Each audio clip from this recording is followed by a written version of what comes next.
Well, Sir Peter Beck, Adam Spice, thank you again for joining us after another smashing quarter. I think we were all very pleased with the results, and we're very grateful that you're continuing to make the time to meet with us and answer questions from the retail community. So thank you for that. No, our Great pleasure. No, shareholders. it's great to, yeah, thanks for having us.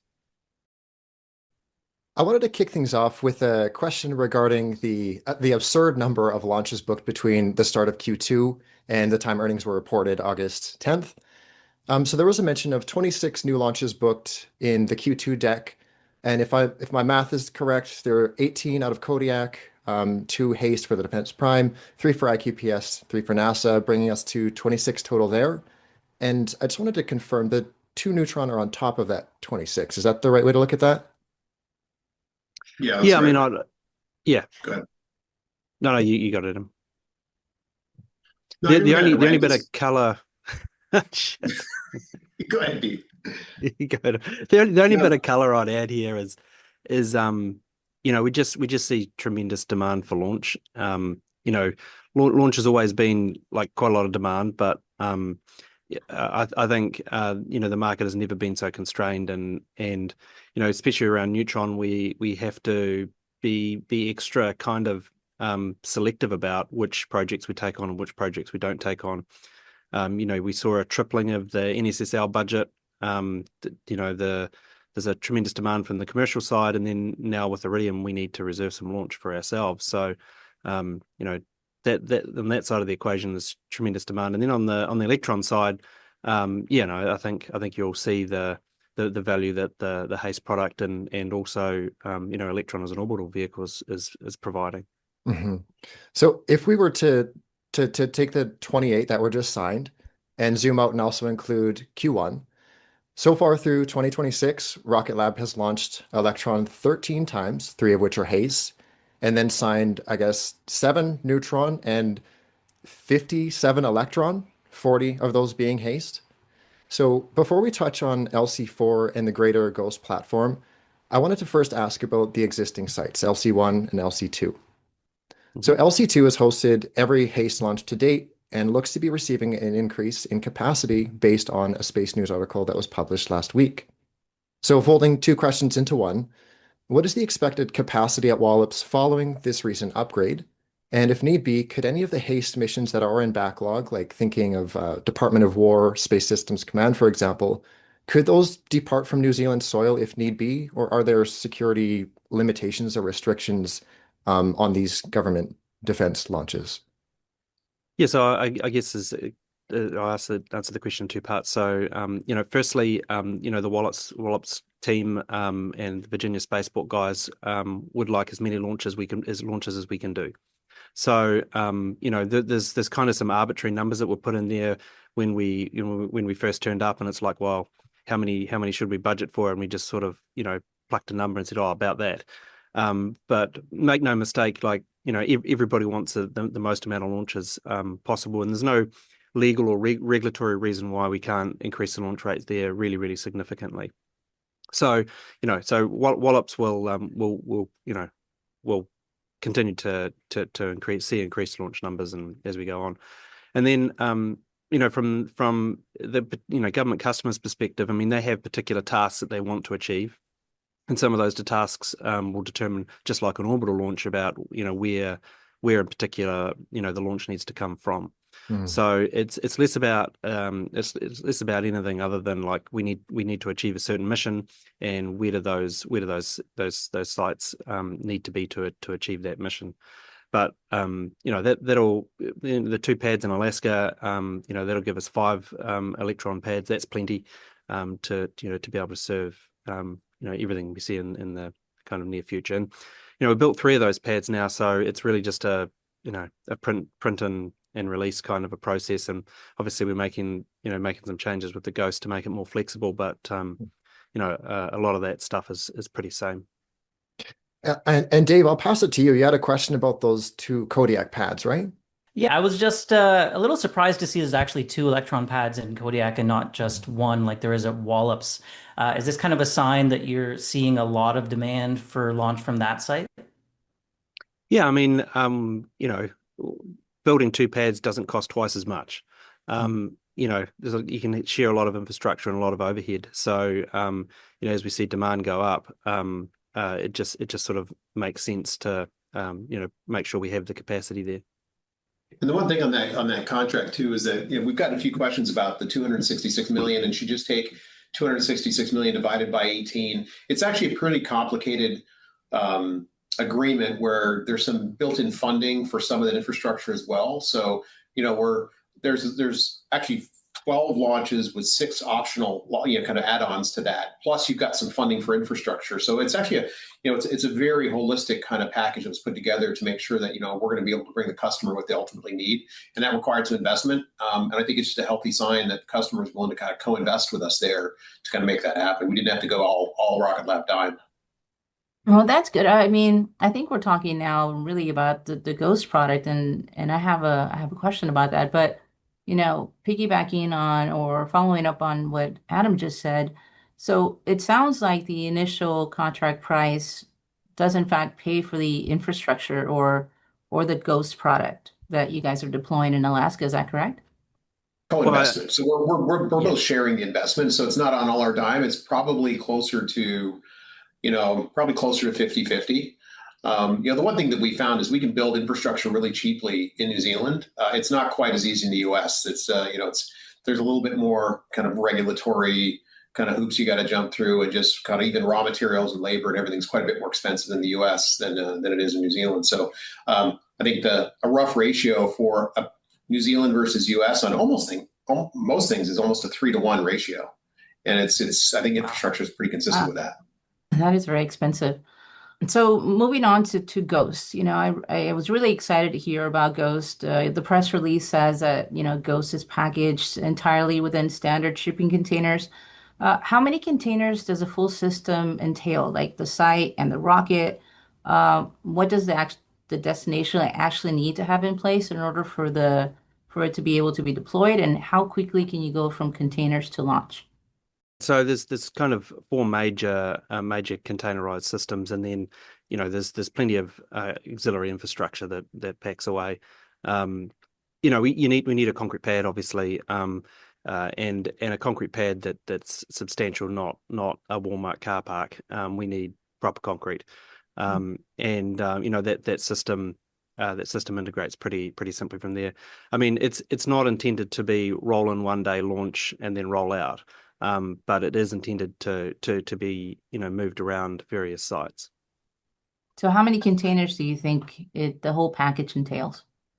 Oh, I'm not exactly sure. I mean, like I say, there's 4 major pieces of infrastructure that are containerized, and then there's always other stuff. There's payload processing stuff and jigs and fixtures and fueling carts and all of that. So, there'd be, I don't know, half a dozen or something like that, somewhere between a dozen and half a dozen containers.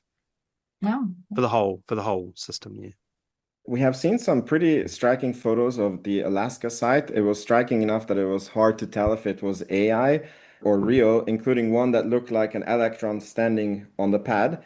And we've also noticed Alaska written on the containers in some of the Ghost videos.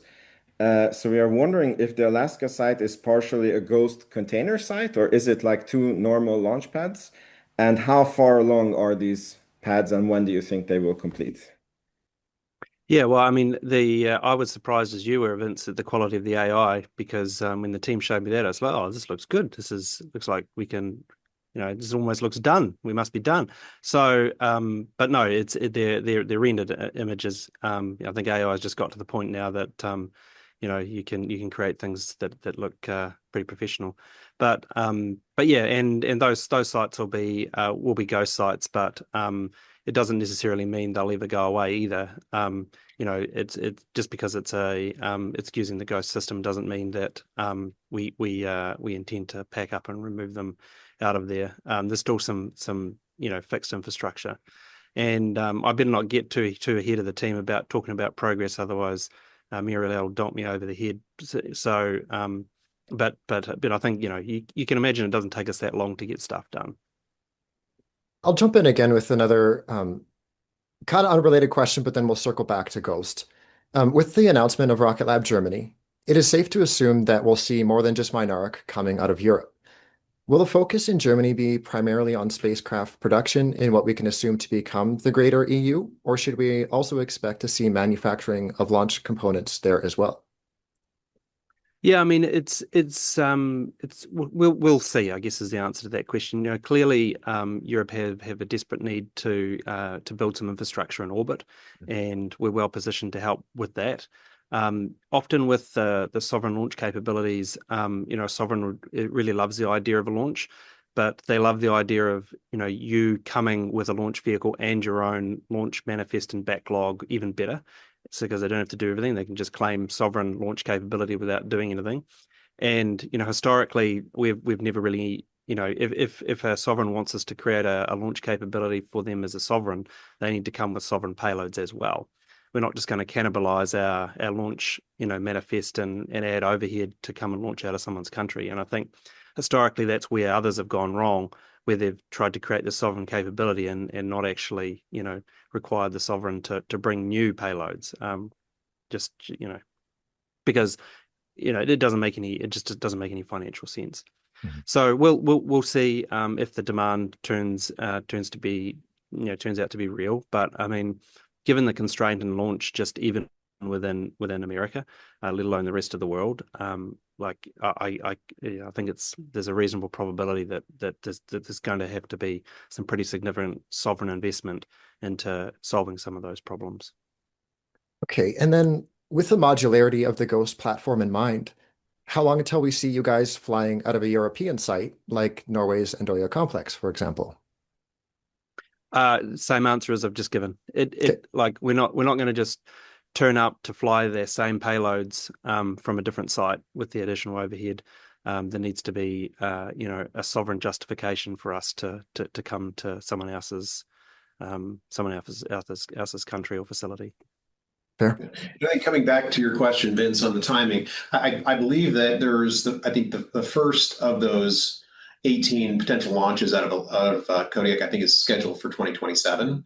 So, that kind of tells you this is not a 2 or 3 year kind of build it and they will come. It's like we've got kind of demand driving, getting launches coming out of Kodiak within relatively near future. That's awesome. I don't know who's up because I think we jumped. No, You have another question regarding Europe that would kind of tie in nice. Do you want to hit that one now? If I just find it. here's your question about Pete's sleep schedule. Exactly, because we had an Yeah. interview with you, Pete, when you said it was I think it was a year ago now or 2 years ago when you said we hope we don't do anything in Europe because then I would never get any sleep. And now Europe seems to be like a main focus of the company. So we are wondering how you're managing everything and still get some sleep. How am I looking, Vince? Do I look fresh or a little bit secondhand?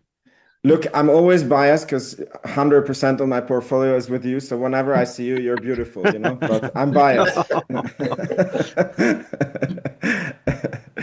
Well, if I could say, you were looking a little tired this morning, Pete. And then I think in a meeting a couple hours ago, I was like, man, he looks like he could use a little bit more rest. But he rebounded a bit. So, Oh, good to know. Yeah. Yeah. No, look, I think everybody's all in here, and yeah. So I think, look, it is what it is, and we all work crazy hours anyway. So, yeah, we'll just have to manage it. But now I have a reason to go to Europe, which is good. That's on the plus side. That's awesome. If you're ever in the neighborhood, you're welcome here always. Sweet. So, you guys debuted the Gauss engine last earnings call and mentioned you could produce up to 200 per year with room to scale if further demand justified it. And how has demand been since the release? And can you share your current production numbers? Yeah, I mean, the team put together the facility to do 200 because that was our demand plus a small amount of extra. And since that time, you've also seen us sign a contract that requires a whole lot of flattellites. So, our own internal program just continues to ramp our own internal demand for the product. it was actually cool. I was at the Long Beach facility a few days ago, and was able to walk past a bunch of spacecraft that have all the Gausses now completely integrated onto them, and looking really good. So I'd say we're definitely our biggest customer, and we continue to scale that product, to meet our own demand and I guess external demand as well. Good. So you guys really grew revenue very nicely and came into the close to the midpoint of the guidance. But the bigger surprise to me was adjusted EBITDA, where you guided for a loss to between 20 to 26 million and only lost 8.8 million, which is nearly break even at the numbers that you're doing. We know Iridium is going to change the profitability picture completely once it closes, but that's still several quarters away. In the meantime, is there a realistic path for the core business, Electron, Haze, Space Systems, to reach positive adjusted EBITDA on its own, even before Iridium is in the picture? And roughly, what do you think would be needed for this?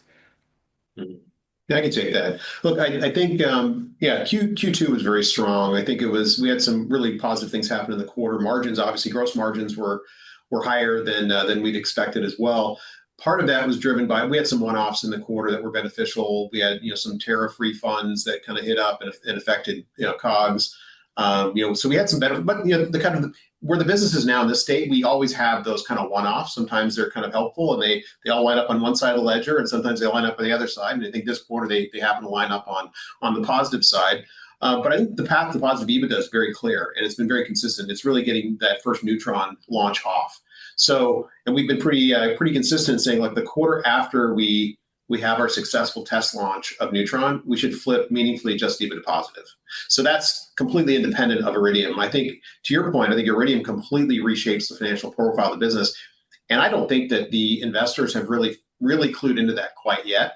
I think they don't quite understand the leverage that business is going to bring to us. I mean, essentially, if you took those two businesses today, you're doubling the size of the company, generating hundreds of millions of dollars of free cash flow. You're lifting up the gross margin profile for the entire business in a meaningful way. So, and I think it's just ultimately showing what the power of the business is going to be. You don't have to wait 5-10 years for that to develop. You'll get it immediately, and then we're just going to grow upon that, right? Because I think the other thing that people don't quite appreciate is one of the more strategic things that we get from that deal is, yes, we get this great financial profile that we're bolting on, but our ability to take that foundation of, you think about what it takes to operate a satellite constellation. Yeah, you got to put hardware on orbit, so you have to be able to manufacture the satellites in a cost-effective way. You got to be able to launch them, which of course we can address. But there's a lot of IP and trade secrets involved in managing a constellation, tasking the satellites, making sure you've got all the ground stations configured properly, all the MPLS links to the ground stations. It's all the on-orbit kind of software tasking, and there's all the policies and procedures and automation that go around to managing a fairly complex involved constellation. And Pete and I were in Virginia last week meeting with the Iridium team and got tours of all of the facilities that we hadn't yet seen. And it's an impressive amount of infrastructure and just know-how. And I think we can take that foundation, and yes, today it's currently applied at L-band opportunities, which we think are great and they'll grow. But I mean, that just gives us, really, we come out of the blocks with the ability to address any constellation need you can imagine, because now we have the ground stations, all the parts of that business figured out that it would have taken us a long time to kind of develop that muscle kind of organically. So I think the biggest strategic thing that Iridium brings for us is the ability to kind of spring into lots of other applications opportunities without having to reinvent the wheel, which again would be very costly and take a lot of time. Yeah, I mean, I couldn't have said it better than Adam just did, and moreover, it's not just how to operate a constellation. These are safety critical devices, and the military significant and safety critical, so they can never go down. Like, you can't have just an outage. So it's not just doing it; it's doing it at such a high performance and such a high level of precision and reliability that very, very few, if any, constellations have managed to date. That's awesome. Yeah, I'm very excited about the acquisition. And Scotto, I don't know if you guys follow our tweets. He started like posting the financials, like including Iridium, because I also think that like people don't get it. Like they look, Rocket Lab looks expensive, but I'm like, yeah, but you're looking not at the whole company. Yeah. Yeah. So Yeah. Very good. So yeah, as Space System continues to scale its platform assembly revenues, which carry high gross margins, as we've kind of been able to see that growing over the past few years, how are you guys managing the strategic channel friction with the other aerospace primes that are purchasing your merchant components, but then at the same time competing against those guys in the platform bids themselves? And how quickly do you guys kind of expect internal subsystem costs from Mynaric and Motive to lift overall platform gross margins closer to corporate targets without eroding high margin component sales to the third party primes? Well, I'll take the first part of the question. Adam, you can grab the second. And I think, Matt, the answer is really like just being a good partner. So, the space industry especially is full of kind of competitor mates where you'll fight, to the tooth and nail on a particular project and then work together on the same project a week later. But I think we've always been really good partners and really transparent with all the component supply and work with everybody else so that they know that they can rely on us. We're not going to do anything shifty or silly or anything like that. We're pretty transparent about all that sort of stuff. So, we are a merchant provider. We love being a merchant provider. It gets us exposure in just such a wide range of projects, which is great for the financial profile of the business, but also for us as engineers. Having components on deep space missions and flagship missions and all of that is super super fun and enjoyable. So, I think we'll continue to just operate the way we operate. Is just being a good, decent, honest, and transparent partner for all of those competitors. Yeah, I think on the margins, I think the margin impacts. Look, for something like Motive and for Mynaric, it's just as much about eliminating the margin stacking and bringing scale to the business and much needed capital. I mean, the Mynaric business was in bankruptcy, right? So great technology. We'd selected that technology several years ago to be included on our platform, so we'd already vetted that piece of it. But they really ran the business quite poorly. To the point where a lot of the cash that we consumed in Q2 really went to replenish that supply chain. Vendors hadn't been paid on time and all these, and there'd been some issues of relationship issues that were created as a result of that. On top of that, we've got key metrics that we run our business by, and we're applying those metrics to every acquisition that we do. Like, you got to grow your top line this much. This has to be your gross margin contribution. You got to supply your internal programs, all those kinds of things. So it's just a matter, in many cases, of just implementing some discipline and some guardrails. Like, I think Celero is a great example of that, where when we acquired that business, it was high single-digit gross margins. Well, you know what it really kind of took to get the gross margins from the high single digits into the 30s? It was a lot of Pete and I basically saying, nope, we're going to take that contract. Go back. We're not going to take business that's going to fill the factory at low single digits. Go and increase your price. And guess what? They came back with better pricing. And now all the proposals that get put in front of us from that team are within the targets that we'd set for it. So some of it can just be, having, with our scale now, we can afford to turn down bad business, right? We can set the terms for what we want to do. And I think we're starting to do that. And I think Mynaric will be no different. I think, but maybe even more importantly than that is the fact that, we constantly get disappointed by third-party vendors, right? And so this having control of your supply chain, as much as it's a margin enhancement from limiting all that margin stacking and getting scale that you then get your customers to pay for, that you then leverage when you're building your own stuff, which has always been our plan, it's really eliminating the program risk, right? You basically eliminate schedule delays and cost overruns and all those things that ultimately can kill a program. So for us, that's where we probably get the most amount of enjoyment, is not only the margin expansion, but just controlling our own destiny that much more. No, that's really good color. Thank you guys so much. All right, we'll move on to the much anticipated Neutron as the launch window continues to narrow. My question was, Neutron has clearly gone through a lot of engineering evolution. The canards now appear to be stainless steel. I don't know if that was part of the original plan or not. Has the team encountered broader challenges working with carbon fiber? at this scale? And has there ever been any consideration of contingency plans around other materials if those challenges continue? Yeah, no, it's a great question. So to start with the canards, they're actually titanium, and Yeah. yeah, and that they're the kind of the extremity of the vehicle that gets the highest thermal load.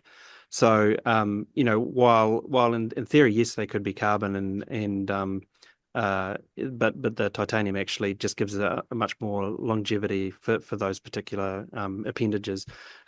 Maybe I should have insisted that we paint them black. Maybe we'll do that because all the models are black. But yeah, no, they're always intended to to be metallic just for the environment that they have to go through. But on the carbon stuff, I mean, look, we said at the very start of this project that we were going to build very robust and strong engines, and there's always a compromise in a launch vehicle. And if you have, relatively boring engines, then you need relatively exciting structures.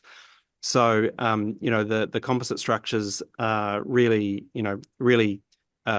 solve a lot of engineering problems, but they create their own engineering problems, of course. I mean, it's the largest, flying composite thing ever built. So, there's definitely new challenges that we've had to overcome along the way.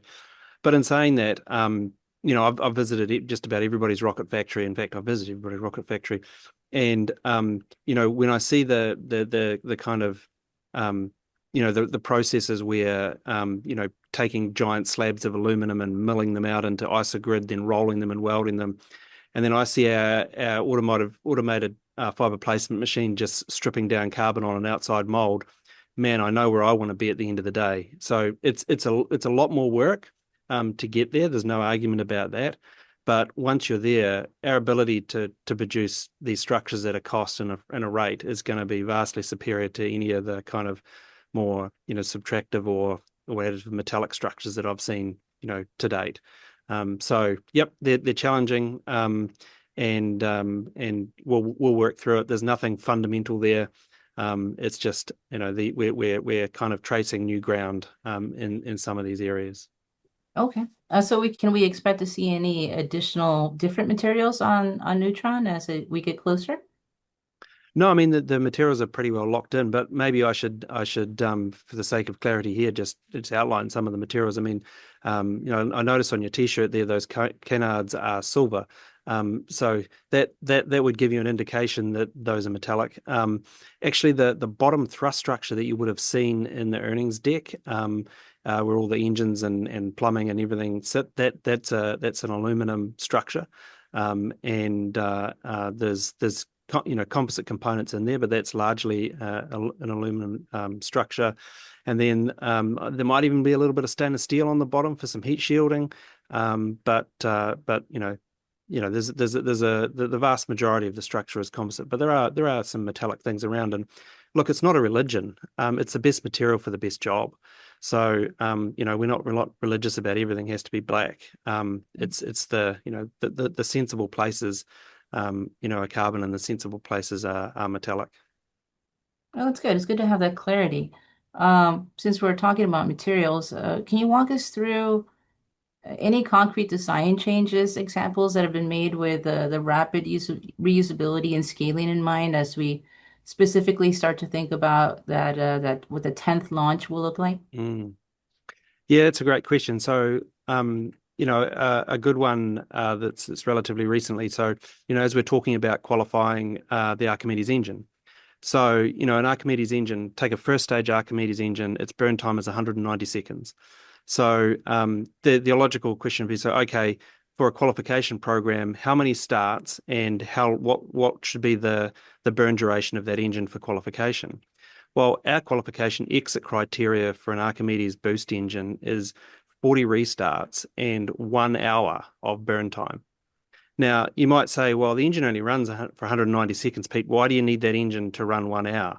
And by the way, that's not like 1 hour and every time you start the engine, you've got to go in and tighten things up and change things and tweak things. No, that's put the engine on the test cell, started a minimum of 40 times with 1 hour of runtime without touching a fitting, without touching the engine at all. And that might seem a pretty tough kind of exit criteria for for an engine qualification. But the beauty with that is like, once that is qualified to that level, come vehicle 10, like it's still the same engine. And one of the things that we're constantly always kind of juggling, if you will, but always, I'm probably on the one side of the ledger than other people necessarily is like the most important thing for me is flight 10. Flight 1 is super important. Don't get me wrong. That's probably inaccurate to say, but I mean, flight 10 to me is really, really important, because at flight 10, if it's the same engine and the same structures and everything, then that's really a win, and that really enables us to scale a cadence at that point. So the counterfactual would be, let's just qualify an engine for like 3 times runtime, and for a few minutes of runtime, call that qualified, put it on the pad and go and fly. And maybe that's a perfectly valuable, perfectly valid thing to do.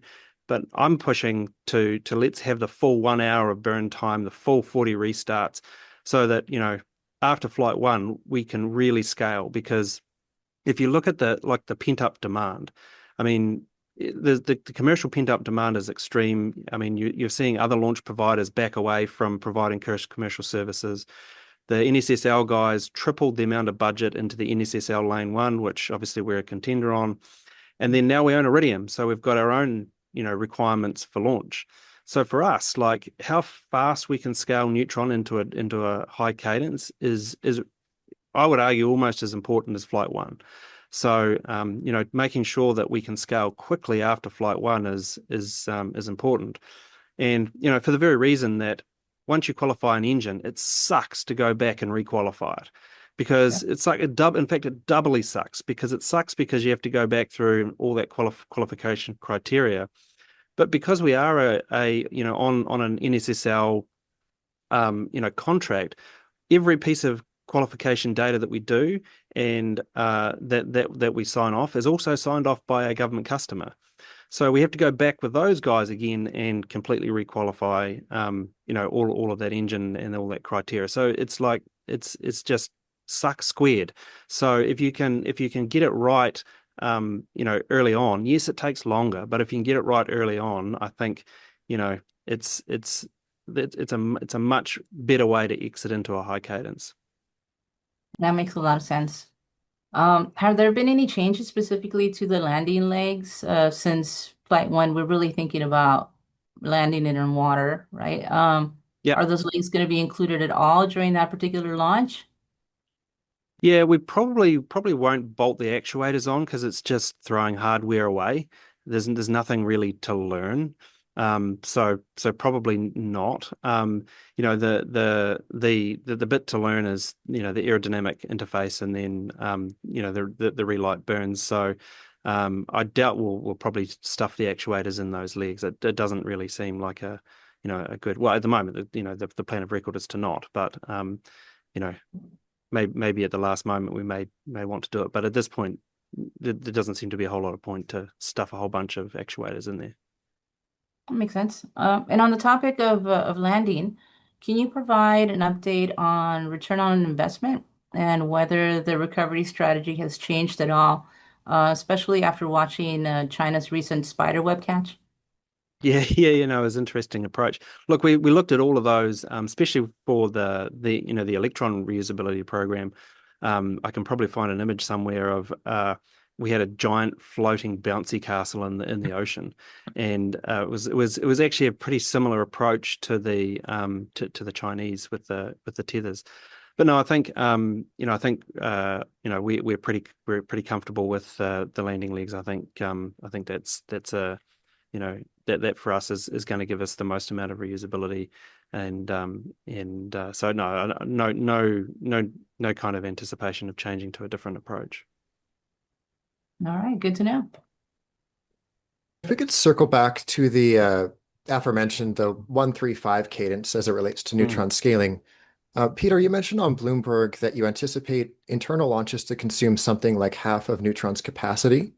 But if we scale beyond even just the first few years of that 135 cadence, and presumably 8 the year after, maybe more, maybe less. Mm. But by its fourth year, Neutron would already be able to replenish the entire Iridium constellation within a single year, assuming 20 flattellites per neutron. So the upside past that fourth year starts to add up really quick. So the question I'm driving to is, should we expect the Iridium constellation to grow from dozens currently to hundreds or maybe even more over the next decade? Or will the constellation even need to grow to that scale in order to still operate the services that are intended?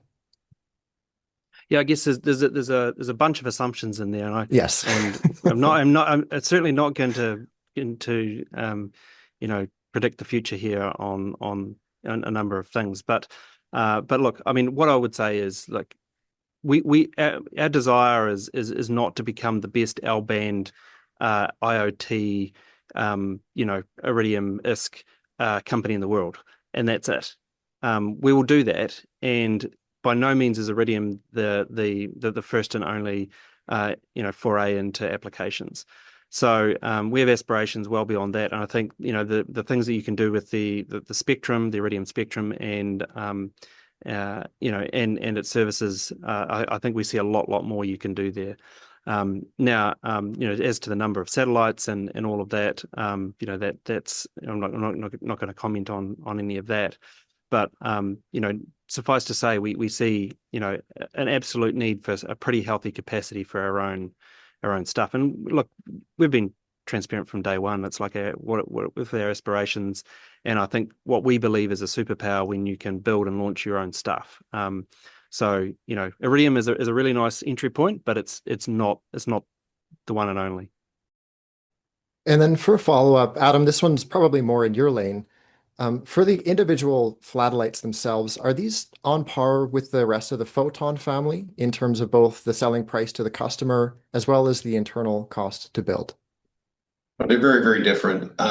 So you think Photon was really originally designed to take advantage of what Electron's kind of capabilities were to go to orbit. And of course, Neutron being a much, much bigger vehicle, 5.5-meter fairings, 13-ton to low Earth orbit.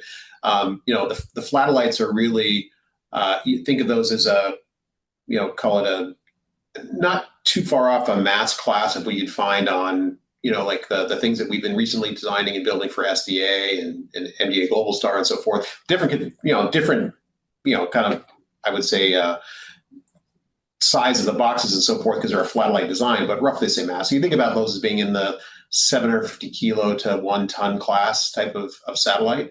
Now it's going to vary depending on the mission because a flatellite's not a flatellite's not a flatellite. Whether it's going to be doing more Earth observation kind of capabilities, in maybe like a SAR configuration versus a comms platform is going to be very different. So I think that it's going to be horses for courses. Cool. Looking forward to hearing more about the flatellite. Matty, I'll pass it your way. Sure. And so bringing 66 satellites into the portfolio, how are you guys dividing the spacecraft architecture between if there's any single unit backfills or full fleet updates that you guys need to do? And following up on that, can an adapted Photon bus fly on an Electron to provide, say, single satellite surge replacement if, say, a node fails, or does that have to depend specifically on utilizing the flatellite to be able to be launched on Neutron? Yeah, so what I'd first say is there's like 14 on-orbit spares of Iridium already sitting there, or it might be 16, 14, 16, I can remember. And that constellation is fresh. It's good for like the kind of advertised life is 2035. Everybody expect it to run much longer than that. So there's kind of no like giant burning need to go and put birds up. Now, I think you raise an interesting point with a relatively small number of additional satellites in the constellation. What could you do? It could be interesting. But I mean, we have a variety of platforms. The MDA Globalstar satellites that just launched. There's that platform, which I would say is a very similar kind of architecture to the Iridium satellites. There already. So we have a number of tools in the toolbox to be able to do things or augment that constellation as we see interesting. And then of course, as Adam mentioned, the flatellite is really our high volume, super low cost adaptable platform for comms and other things. So any kind of future comm satellites would most likely be based on the flatellite, and then the flatellite neutron combo, because one is designed around the other, is I think that's a pretty efficient way of deploying new infrastructure. Perfect. And then following up on that, you already mentioned that the Iridium constellation is supposed to last into the mid 2030s or maybe even beyond. So when should we expect some sort of components tested that will be in the replacement constellation that you're thinking for the mid 2030s and beyond? And once Neutron is on cadence, what is the next critical path items that you would anticipate that would enable the replacement constellation to potentially go up sooner than 2030 if necessary? Jeez, Matt, I don't own it. I don't even own it officially yet. Let me own it first. But yeah, no, I think it's a little bit early to be discussing that. I think let's get our feet under the desk, and obviously we've known the Iridium team for a long time, and they're awesome guys, and have lots of really really interesting growth vectors by themselves. I mean, I would encourage you to dig a little bit deeper on the PNT stuff. I think that is super interesting. Opportunity where even we see as flying satellites, we see big dead spots of GPS in space over conflicts. So you can imagine a GPS signal that's 1,000 times more powerful than the current GPS signals. I think that's the one thing that people probably don't see within the current Iridium portfolio is today. I think that's going to be extremely valuable going forward. But yeah, let us get our feet under the desk, and we can talk a bit more freely. Didn't mean to rush it, just excited. So yeah, maybe a question for Adam here on space systems. So I found it a little bit counterintuitive actually that the gross margins on those big prime satellite constellation contracts like SDA or others are actually a little lower than at the component level. Just curious if you could give us any, tell us about the factors at play there, and whether as you go after more of these large prime contracts, it could potentially actually be a bit of a drag on the gross margins.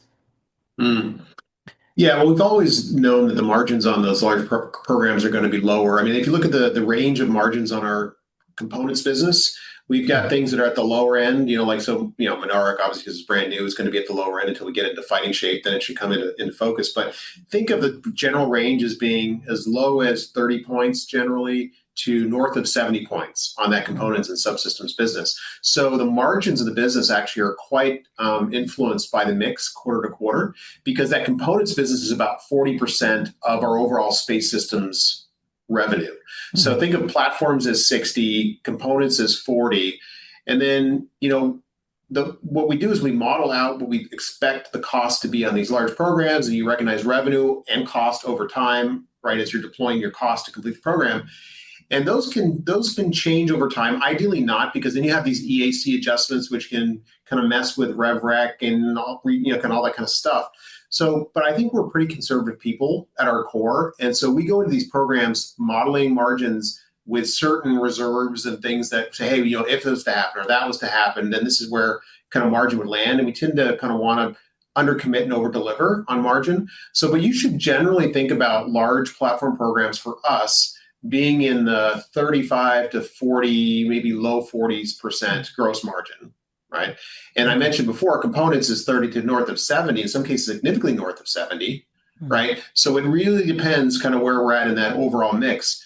And right now, kind of as we're recognizing cost and revenue on these big programs, like I mentioned, we're doing that at the lower end of the margin assumption. We could have positive surprises along the way that you kind of, if you get positive adjustments, like, hey, our overhead rates are lower, or we're having lower labor inputs to the programs than we modeled when we went in, then we get the benefit of that. You recognize some more revenue and you have a margin expansion. So there's going to be some volatility, but I think the trade-off generally is you get better scale and predictability of your business with these large programs that go over 4 years, and you get to recognize, typically 10% in the first 12 months, 40% in the second 12 months, 40% in the third 12 months, and then 10% in the last 12 months as they roll off.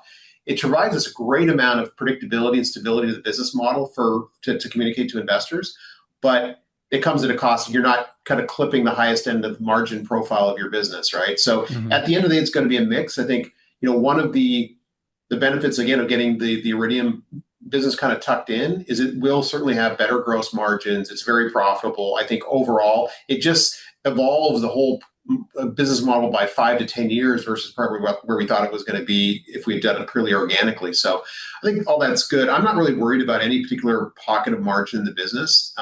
We did mention on the call that we think that there's a rebound in some of that gross margin in the fourth quarter just based on where we see mix now. And obviously, too, our Electron business is really coming into its own from a margin perspective. So when you have higher revenue contribution from launch in the quarter, that'll skew your margin up. So you can imagine a scenario where you've got, wow, we got a lot more component sales and a lot more launch in the quarter relative to kind of rev rec on these big SDA programs and others. Therefore, you could be at the other end of the high end margin kind of dynamic. So it really does depend. We'll try to give you guys as much color as we can. But at the end of the day, it's kind of impossible to predict exactly, and we certainly can't manage it, right? The costs and the revenues are going to occur when they do, and kind of that's just the nature of a little bit of a volatile business from a mix perspective. Thanks, I appreciate that info. There was a few recent contract awards that were interesting for actually GEO satellites, and I was curious whether there were many significant changes needed to Lightning, I assume, in order to be able to operate in GEO. And just how you're feeling about the potential TAM of that GEO market and how big it could be for you in the future. Yeah, it's a good question. So we set a strategic goal at the start of the year to sign one GEO platform. I think we're a believer in GEO, not as a massive proliferated market, but there's things you can do in GEO that are extremely significant and very strategic. So we set the goal of we want to sign one GEO mission this year. Well, we're halfway through the year and signed 3, so that's good. That's the kind of overachievement that I like from our business development team. But they are, we're used to building kind of satellites that operate in difficult environments. So when you think about even the MDA Global Star, it's a very difficult orbit that they sit in, lots of radiation. The Deep Space Mars missions, these are all dual string, triple redundant in some cases, platforms. And those are the kind of platforms that need to survive GEO.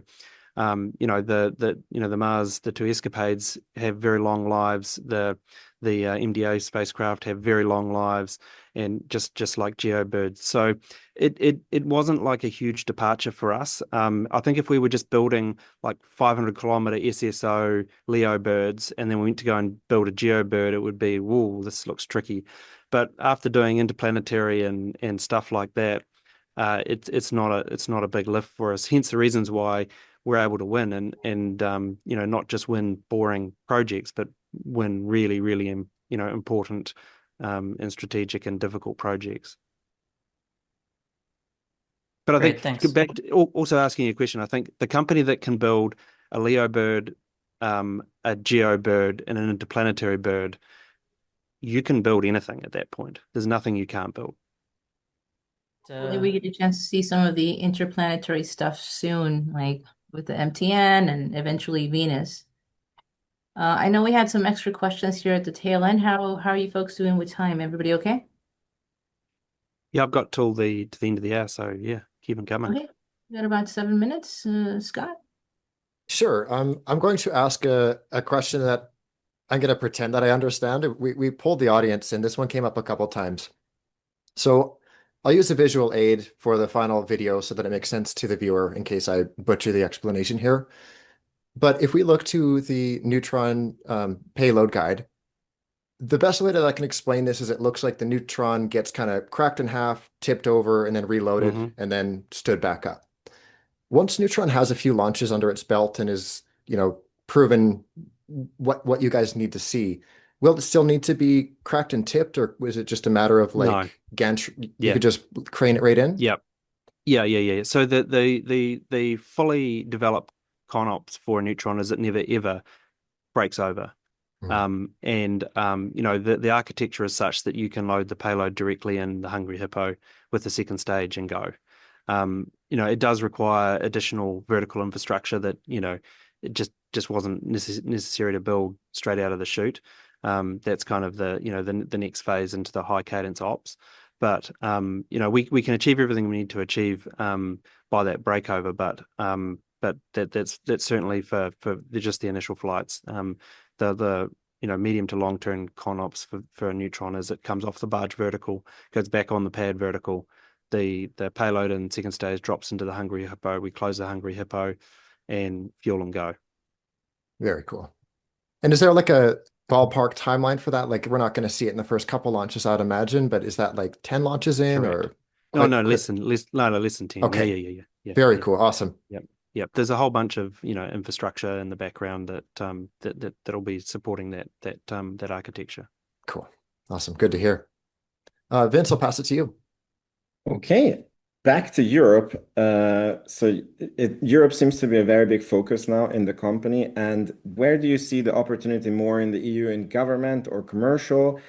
And do you see more that you will be a launch provider in Europe, or you will be providing space systems or building maybe constellations for governments? Yeah, well, I think outside the United States, obviously Europe is the next biggest market, and you can't claim to be a global company unless you're playing in all the large markets. So it was only a matter of time and only natural for us to move into Europe, and pre the Mynaric deal, Europe looks kind of a difficult place because what's your entry point? There's all these rules and geo returns and all this kind of crazy stuff. So it looks pretty daunting. But Mynaric was really the great kind of introduction for us into the European market, and I think we understand much more about how it all works and also how we can contribute. So the first step is obviously with Mynaric. I think most likely it will be for governments. There's some kind of commercial stuff going on in Europe, but it's kind of a little bit like the US, where you peel the onion one extra layer deep, and it's actually for the end use or the end customer is for government. And Europe has a lot of aspiration and also a lot of need to build that infrastructure, that sovereign infrastructure, quickly. It's an unsettling time, so if we can be helpful there, then there certainly will be. And I kind of see launches is a longer pole to climb, but nevertheless, if you're a sovereign nation in Europe or all of Europe, and you're building a whole bunch of satellites, and you've really only got one or two vehicles that can address them, then there might be need for additional launch capacity. I think that becomes constrained pretty quick. All right, thank you. Going on to what you mentioned at the top of the hour, the Space Force expanded the NSSL ceiling to 17 billion. We know Electron's too lightweight to lift those heavy national security payloads, so Neutron obviously is carrying a lot of that opportunity on its back. How much coffee is the LC3 team drinking, knowing that they hold the key to a potential $17 billion opportunity? Oh, well, I think the whole Neutron team feels tremendous pressure, because it's not just the NSSL, it's our own aspirations and other commercial customers. So I think the pressure is extreme, that the coffee is by the gallon, and but also kind of previous to the earlier discussions, it's what's important here is getting to flight 1, but I wish a lot more people would ask me about flight 10, because to me that is that's the real measure of success. Plenty of rocket companies have put one rocket on the pad and flown once and died. That's not the measure of success. It's by the time you're at flight 10 and you've got some level of cadence, that's the real test here.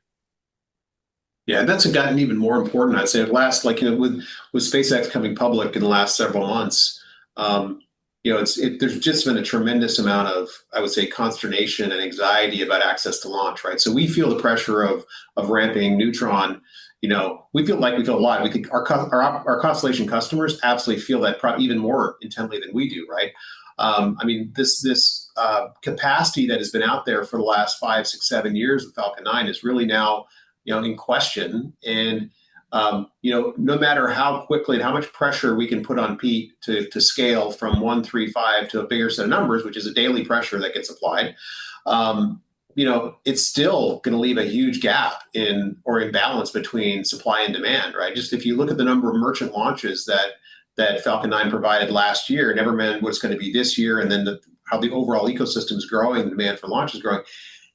Neutron's important, but we can't staunch all of that bleeding of lost capacity that's resulting from, it looks to be like Falcon 9 turning more inward, right, to SpaceX's needs, because now they have to deliver on things like subscriber growth and ARPU growth. They got to, and gigawatts of compute to space. And, just like us, I mean, it's, feeding that internal demand for launch is going to be incessant for them, right? And so we're going to have to, I think, I predict that, as we achieve success in our application aspirations, we're going to have that same set of tug of war of like, okay, how much do we make available for the merchant market versus how much we need to maintain for ourselves? And I think because there's a bit of a cycle here, and virtuous cycle in some ways, it could be not so virtuous the other way, where our components business we talked about earlier, a lot of those components today fly on Falcon 9 transporter missions, right? And so I think that's also been, the transporter has been a very helpful thing to keep a healthy ecosystem of new technology getting to orbit in a very cost-effective way. And so, we're also wrestling with, well, is there a scenario in which we create Neutron ride shares, right, to replace some of that capacity that looks like it's coming off the market, because that helps feed another part of our business. So I think the one thing about, a launch is like, we absolutely, need to get Neutron scaled as quickly as possible. Again, that first launch is important, but how do we get to the 50th or 100th kind of cadence for, I think, even 10 is basically setting the line really short. I think it's going to be, there's a tremendous amount of demand. We just got to figure out what's the best way to get there. And those are long lead questions that we're grappling with now, because it takes 18 to 24 months to put incremental infrastructure in the ground, right? If we want to have another pad, for example, at some point, which I'm sure would be the case, that doesn't come up overnight, right? That takes, a good couple of years. And so, you have to be anticipating and leaning forward as to when you're going to need that, and start, getting those irons in the fire, which, I think we're all optimistic about how much launch cadence we can get out of a single pad at Wallops, but we're going to have to confront that. And we already are starting to think about those kinds of things. Well, hopefully Sean enjoys operating in a high pressure environment then. I think we're pretty much out of time, so I will just say thank you once again for answering the investor questions. It's much appreciated by all of us, and congratulations on a great quarter. We look forward to seeing what you have in store for us next quarter. And yeah, that's it. Bye for now. Cool. Thanks, guys. Yeah. Thanks, Thank guys. you. Guys. Bye.